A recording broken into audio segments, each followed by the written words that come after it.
여러분 반갑습니다. 특별히 이렇게 비가 많이 쏟아지는 이 새벽에 같이 나오신 여러분들을 축복하고요.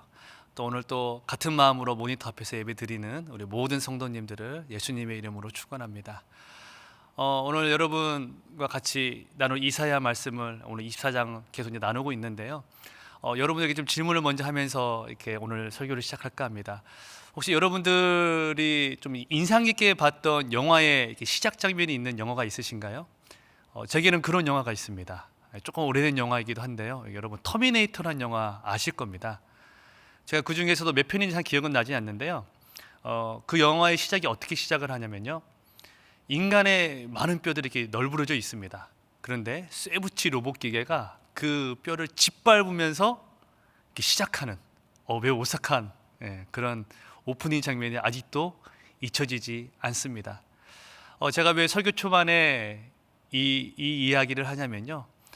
오늘 이 본문의 주제가 그 영화가 기계에 의하여 지배당하는 인간의 심판을 다루고 있는 것처럼 바로 오늘 이 본문이 우리 인간들을 향한 심판을 다루고 있기 때문입니다. 근데 여러분 오늘 우리가 이사야서를 계속 읽어오신 분은 조금 이해하시겠지만요. 어떻게 보면 이 심판이란 주제가 계속 반복되는 것 같아요. 혹시 그렇게 느끼신 분이 계신다면 잘 읽어오신 겁니다. 그런데 그 심판의 성격, 심판의 대상이 조금 다 다른 것이죠. 그래서 오늘 읽었던 24장까지의 구조를 한번 쭉 보면요. 1장부터 12장까지는 남여자들을 향한 심판의 경고를 하고 계시고요. 13장부터 23장까지는 남유다를 둘러싼 민족과 국가들을 향한 그 대상을 향한 바로 심판을 경고하고 있습니다. 그렇다면 오늘 본문이 있는 24장 그리고 27장까지는요. 바로 이 세상 열방을 향한 여호와 하나님의 종말론적인 심판을 담고 있는 게 바로 오늘 본문이 담고 있는 바로 그런 의미입니다. 그렇다면 오늘 우리가 이 구조를 머릿속에 좀 담아두고 오늘 이 본문을 한번 자세히 살펴보도록 하겠습니다. 여러분 우리 1절과 3절 한번 같이 한번 읽어보겠습니다. 시작. 보라 여호와께서 땅을 공허하게 하시며 황폐하게 하시며 지면을 뒤집어 엎으시고 그 주민을 흩으시리니 3절 땅이 온전히 공허하게 되고 온전히 황무하게 되리라 여호와께서 이 말씀을 하셨느니라. 여러분 여기 1절을 보면요. 여호와 하나님께서 어떠한 방법, 어떠한 모습, 어떠한 정도로 가지고 심판하시는지 그 이야기를 해주십니다. 그리고 3절에 보면은 거기 하나 더 붙죠. 온전히, 즉 그 심판이 어떻게 이루어지냐면요. 철저하고도 완전하게 이루어지는 심판임을 우리에게 말을 합니다. 그렇다면 여기서 우리가 하나의 궁금증을 가져야 됩니다. 왜 여호와 하나님께서는 이 심판이라는 엄혹한 경고를 하고 계실까요? 우리 사람들도 여러분 그렇지 않습니까? 사소한 약속을 했다 할지라도 그 약속을 지키지 않으면 어떻죠? 마음이 좀 상하죠. 그런데 여호와 하나님께서 이 심판의 경고를 하시는 이유는 바로 그들이 여호와 하나님과 맺은 영원한 언약을 파기하였음을 바로 오늘 5절에서 이야기를 합니다. 5절 한번 제가 읽을 텐데요. 땅이 또한 그 주민 아래서 더럽게 되었으니 이는 그들이 율법을 범하며 율례를 어기며 영원한 언약을 깨뜨렸음이라. 즉 영원한 언약을 깨뜨렸기에 여호와 하나님께서 이 심판을 하시겠다고 경고하고 계시다는 거죠. 그렇다면 여러분 이 영원한 언약은 무엇을 상징할까요? 무엇을 의미할까요? 이 영원한 언약의 특징은 여호와 하나님의 일방적인 은혜, 우리 은혜를 베푼다고 말을 하죠.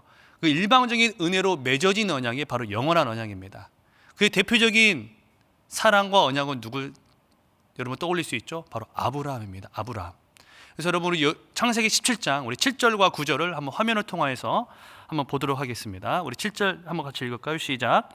내가 내 언약을 나와 너 빛 내 대대 후손 사이에 세워서 영원한 언약을 삼고 너와 내 후손의 하나님이 되리라. 그리고 연이어서 9절 읽겠습니다. 시작. 하나님이 또 아브라함에게 이르시되 그런즉 너는 내 언약을 지키고 내 후손도 대대로 지키라. 여러분 우리 7절과 9절을 통해서 무엇을 살펴볼 수 있습니까? 영원한 언약은 여호와 하나님의 일방적인 은혜로 맺어진 언약이요. 또 두 번째로는 이 언약을 맺은 백성은 이 언약의 율법을 준수해야 함을 오늘 이 영원한 언약으로 말씀하고 계시다는 것이죠. 근데 이 영원한 언약을 파기했습니다. 그러하자 어떠한 결과를 얘기했냐면요, 제가 6절을 얘기했습니다. 그러므로 저주가 땅을 삼켰고 그 중에 사는 자들이 정죄함을 당하였고 땅의 주민이 불타서 남은 자가 적도다. 여기서 하나님을 주인으로 인정하지 않고 언약을 파기하자 하나님께서 심판을 내리신다는 것을 오늘 또 다시 한번 이야기를 하고 있다는 겁니다. 그런데 여러분, 오늘 이 본문을 보면서 우리가 조금 이상한 점이 있다는 것을 우리가 유심히 한번 살펴볼 수 있어요. 여러분, 지금 언약을 파기했습니다. 그런데 여호와 하나님께서 심판을 어디를 심판하시냐면요, 우리가 읽었던 1절, 3절, 5절, 6절을 보시면요, 그 저주를 심판을 어디에 쏟으시냐면요, 땅에 쏟으십니다. 땅에. 여러분, 이상하죠? 언약을 파기하고 하나님을 불순종한 것들은 백성이고 인간이고 사람인데 그 심판을 어디에 쏟으시냐면은 땅에다 쏟친다고 오늘 이야기를 하고 있다는 겁니다. 그렇다면 이 땅이 이 본문에서 또 이사야서에서 어떤 것을 의미하기에 여호와 하나님께서 이 땅에다가 이 심판의 저주를 쏟고 계실까요?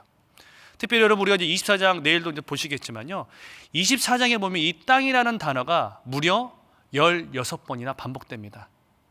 즉 그만큼 이 땅은 바로 이 성경에서, 이사야서에서 매우 중요한 의미를 가지고 있다는 것이죠. 여러분, 이 예레츠, 땅으로 번역된 예레츠는 일반적으로 여러 가지 개념이 있는데, 이 개념적인 의미로는 하늘과 대비되는 개념으로 바로 우리가 살고 있는 땅과 대지를 의미합니다. 근데 일반적인 의미로는 어떤 의미냐면요, 누군가가 살고 있는 어느 특정한 지역을 이야기를 해요. 특정한 지역. 그러다 보니까 인간이 살면서 그 특정한 지역에 무엇이 생기냐면요, 바로 조직과 질서가 생깁니다. 그럼 근동 이스라엘에게 있어서는 이 땅, 이 지역은 어떤 지역이었을까요?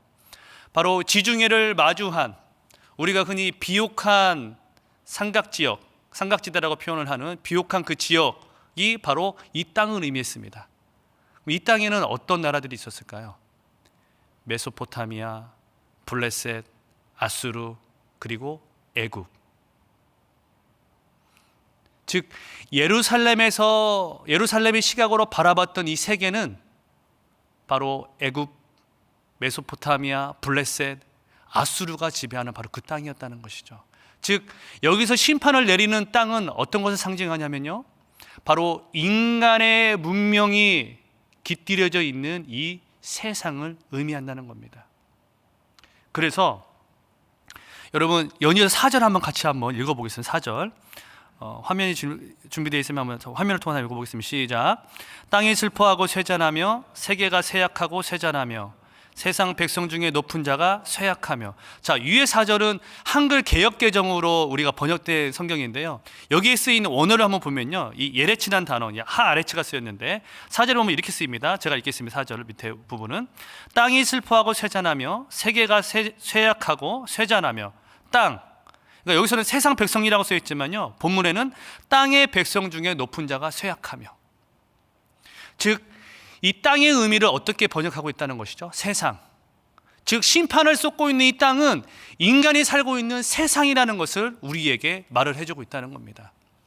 그리하여서 이 세상에 인간이 고도화로 발명된 이 문명사회에서의 가장 대표적인 상징이라고 할 수 있는 성읍까지도 어떻게 심판하시냐면요, 10절 12절 제가 읽겠습니다. 약탈을 당한 성읍이 허물어지고 집마다 닫혀서 들어가는 자가 없으며. 12절 성읍이 황무하고 성문이 파괴되었느니라. 얼마나 심판이 혹독했는지요, 그 성읍이 약탈당한 성읍이라고 얘기를 합니다. 여러분, 원문을 읽으면요, 이 성읍은 약탈당한 성읍이 아니라 혼돈의 성읍이라고 이야기를 해요.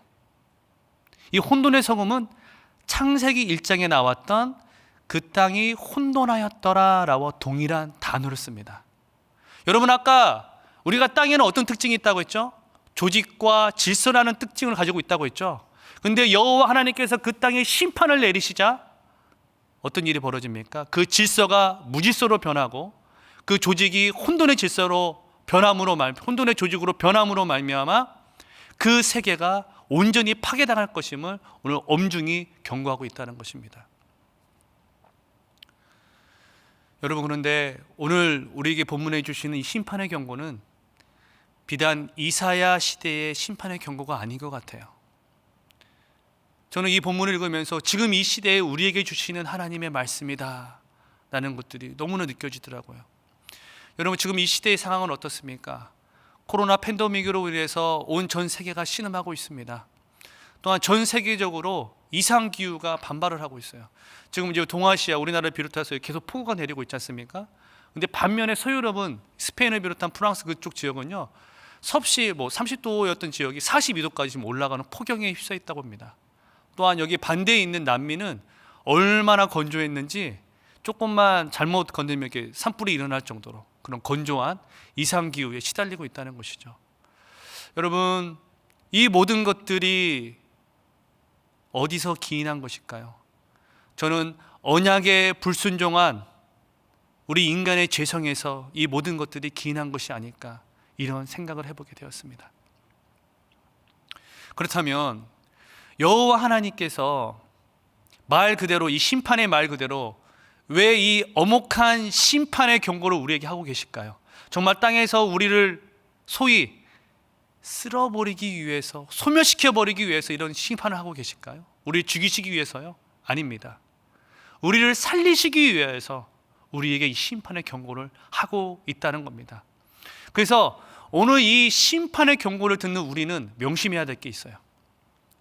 이 세상은 절대 영원하지 않으며 이 세상의 끝은 반드시 있을 것이고, 이 심판의 끝 이후에는 여호와 하나님의 심판이 있음을 우리가 잊어서는 안 된다는 것입니다.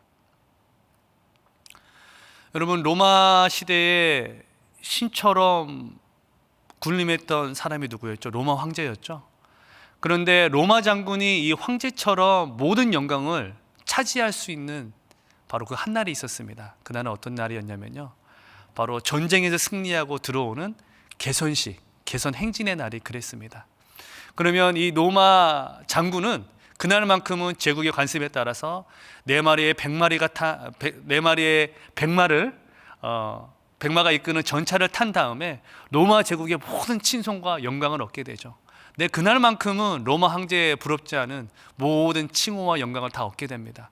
그런데 이 개선식에는 바로 그 로마 장군 뒤에 비천한 노예가 한 명이 뒤따릅니다. 그리고 나서 그 모든 영광을 다 차지하고 있는 로마 장군에게 뭐라고 말하냐면요, 이렇게 말해요. 메멘토 모리엔둠 에시, 메멘토 테 호미넴 에시. 이 말은 무슨 말이냐면요, 당신은 죽는다는 것을 기억하라. 당신은 한낱 인간임을 명심하라. 그날만큼은 세상의 모든 영광을 신과 같이 누리는 그 장군 뒤에 이 노예가 무엇을 말하고 있다는 것이죠? 당신조차도 한낱 인간에 불과하지 않다는 것을 계속해서 상기시켜주고 있다는 겁니다. 여러분, 어찌 보면 모든 영광을 누리는 이 장군 같은 삶을 살고 있는 게 바로 우리인 것 같아요. 바로 저인 것 같습니다. 오늘 하루를 살아갈 때도 이 하루가 내 인생이 영원할 것처럼 생각하면서 살아가고 있는 게 우리의 모습 아닙니까? 하지만 우리 인간의 지혜, 우리 인간의 세상은 완벽하지도 영원하지 않음을 우리가 반드시 알아야 됩니다. 오직 이 세상에서 유일한 해결책은 하나님의 말씀, 하나님의 뜻에 있음을 우리는 알아야 됩니다. 그래서 요한일서 2장 17절은 뭐라고 말합니까? 이 세상도 그 정욕도 지나가되 오직 하나님의 뜻을 행하는 자는 영원히 거하느니라. 그래서 여러분, 이 영원한 언약의 약속을 바라봤던 이사야는 오늘 심판을 선포한 그 땅을 무엇이라고 말하냐면요, 여러분, 이사야서 62장, 우리 한번 화면을 통하여 한번 같이 읽겠습니다. 이사야서 62장 4절을 우리 한번 같이 한번 읽어보겠습니다.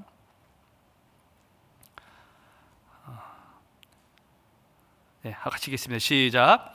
다시는 너를 버림받은 자라 부르지 아니하며 다시는 내 땅을 황무지라 부르지 아니하고 오직 너를 헵시바라 하며 내 땅을 뷸라라 하리니 이는 여호와께서 너를 기뻐하실 것이며 내 땅이 결혼할 것처럼 될 것임이라. 여기 보면 여러분, 헵시바는 간단히 얘기하면 기쁨을 얘기합니다. 또 뷸라는 결혼한 여인, 즉 신부를 얘기하고 있다는 거죠. 즉 여호와 하나님, 즉 우리의 신랑 되시는 예수 그리스도께서 신부 대신 신부인 우리를 만나러 오는 그날이 반드시 올 것임을 우리에게 선포하고 있다는 겁니다. 이것을 요한계시록 22장에는 어떻게 말을 하고 있냐면요, 요한계시록 22장 우리 12절부터 14절까지 한번 천천히 읽겠습니다. 시작. 보라, 내가 속히 오리니 내가 줄 상이 내게 있어 각 사람에게 그가 행한 대로 갚아 주리라. 13절. 나는 알파와 오메가요 처음과 마지막이요 시작과 마침이라. 자기 두루마기를 빠는 자들은 복이 있으니 이는 그들이 생명나무에 나아가며 문들을 통하여 성에 들어갈 권세를 받으려 함이라. 아멘. 여러분, 우리의 신랑 되신 예수님이 다시 오심을 잊지 마시기 바랍니다. 그 영원한 언약을 지키시기 위하여 우리의 신랑 되신 예수님이 다시 오십니다. 다만 우리가 어떤 시대에 살고 있냐면요, 택하신 자들을 구원하시기 위하여 잠시 심판을 유보한 이 종말의 시대, 은혜의 시대에 우리가 살고 있음을 절대 잊어서는 안 됩니다. 그래서 오늘 한 날도 우리의 은혜 대신 우리 주 예수님께서 주님이 오시기 전 이 날이 마지막 날인 것처럼 우리가 나의 소명과 사명을 향하여 매진해야 된다는 것이죠. 우리 이제 말씀을 좀 마무리하겠습니다. 여러분, 오늘 우리에게 이사야 말씀을 주셨던 이 본문의 심판의 경고를 가슴에 새기기 바랍니다. 그래서 영원한 언약을 파기하여서 심판을 당하는 백성이 아닌 유일한 해결책은 오직 영원한 언약 대신 예수 그리스도께 있음을 깨달아 그 언약을 가슴에 새기며 살아가는 저와 여러분 되길 바랍니다. 그래야 해서 오늘 이 한 날이 그냥 나에게 보너스로 주어지는 그런 시간이 아니라 주님이 오시는 그날은 알 수 없기에 우리는 이 날을 내 인생의 마지막 날인 것처럼 영원한 언약을 가슴에 품고 삶의 소명자로 살아가는 그런 귀한 은혜가 함께하는 그런 귀한 복된 한 날 되기 예수님의 이름으로 축원합니다. 우리 다 같이 한번 기도하도록 하겠습니다. 다 같이 기도할 때 우리 이렇게 기도했으면 좋겠습니다. 하나님, 오늘 주님이 주신 이 경고의 말씀을 내 가슴에 새깁니다. 이 경고의 말씀, 주님이 다시 오실 그 경고의 말씀을 다시 한번 내 마음속에 명심하며 새기고자 합니다. 주님, 내가 혹시 여호와의 말씀을 순종하지 못하였다면, 그래 나의 가정이 깨졌다면, 나의 관계가 무너졌다면, 주님 다시 한번 하나님의 은혜로 거듭남을 받는 그런 회복을 얻는 그런 복된 시간 되게 하여 주옵소서. 그래야 다시 한번 여호와의 말씀으로, 여호와의 권능으로 대산하는 그런 하나님의 귀한 은혜가 있는 한 날의 사역 되게 해달라고, 오늘 마지막 날인 것처럼 충성을 다하며 살아가는 그런 소명자의 한 날 되게 해달라고 이 시간 다 같이 한번 간절한 마음으로 주 앞에 기도하다가 돌아가시도록 하겠습니다. 기도하겠습니다. 하나님 아버지, 오늘 우리에게 주신